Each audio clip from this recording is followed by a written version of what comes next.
After I graduated from high school, I applied to my colleges. I got into the college I wanted to get into, and then I realized I've been working. I mean, I loved it, but I've been working really hard.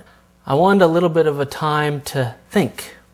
So I looked at overseas programs, and my father found a program that would actually send me to the Caribbean. It was very interesting, actually, because I got to go. It's a standard student exchange program after you leave high school. So you go for a year, you attend a high school there, and you basically learn the language and the culture. I went to the Dominican Republic, which was much more in development than it is now.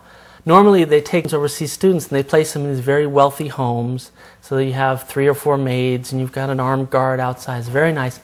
The family that picked me was a complete anomaly. It was this skinny little civil engineer who lived way out in the woods. I mean, he was like 45 minutes outside of the capital city. We had this tiny little truck we'd bounce through the jungle with every day just to get to our house.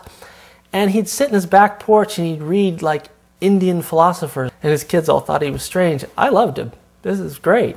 So I spent a year after high school living in this little hut in the jungle outside of Santo Domingo. We rarely had electricity. We didn't have any running water. I would take baths in the local stream with the yaks and the cows and things like that, and I would just read. I read a tremendous amount while I was there.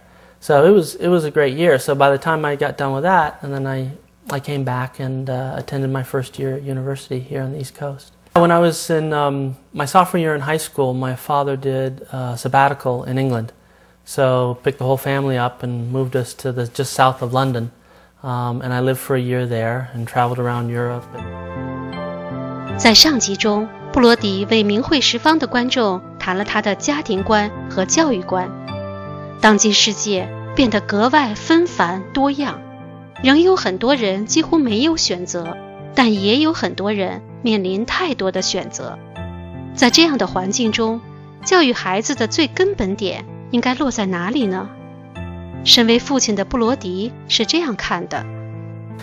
These days, I think in the West and the East, you see a lot of concern over test scores. But when it comes to the morality of the child and how they treat people, yes, there's a basic concern and they teach you not to hit other kids, but it's really not, their moral character is really not something that is dealt with a lot. It's all about their test scores. Don't hit other kids and make sure you get good test scores, good test scores, test scores, test scores. I think this is a real problem because your success in life, your happiness in life, all stems from the central issue of your character. Are you someone of moral quality? And I mean that at a very basic human level because it allows you to get along with people. I mean that at very profound levels in terms of you understand how karma works and you know how the universe works and how to work with that universe in harmony. So I think it's a very, very key issue for raising children. And coming back to your question about how I'd like them to, what kind of life I'd like them to live, I'd like them to be anchored in with their own moral compass to guide them. I think that's the most important thing, and that they understand the importance of virtue and they live by that. I think that's the kind of people I'd like them to become. In terms of the world, I hope that they live in a world that values that, that nurtures that in people, which is the exact opposite from what you're seeing in what the Communist Party is doing, which is trying to sort of nurture people to fight with each other and to condemn the other person and this kind of infighting, this sort of so-called social Darwinism.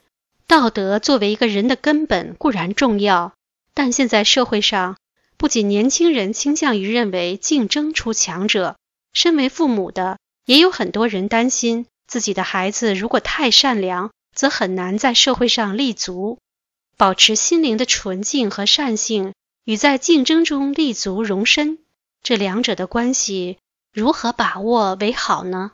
There is that concept today that if you learn to compete and fight with each other, with all that fighting you'll get stronger. With all that competing you'll get smarter.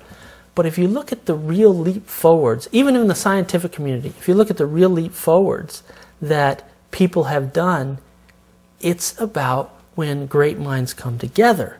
and work with each other well. And that's where real advancement is made.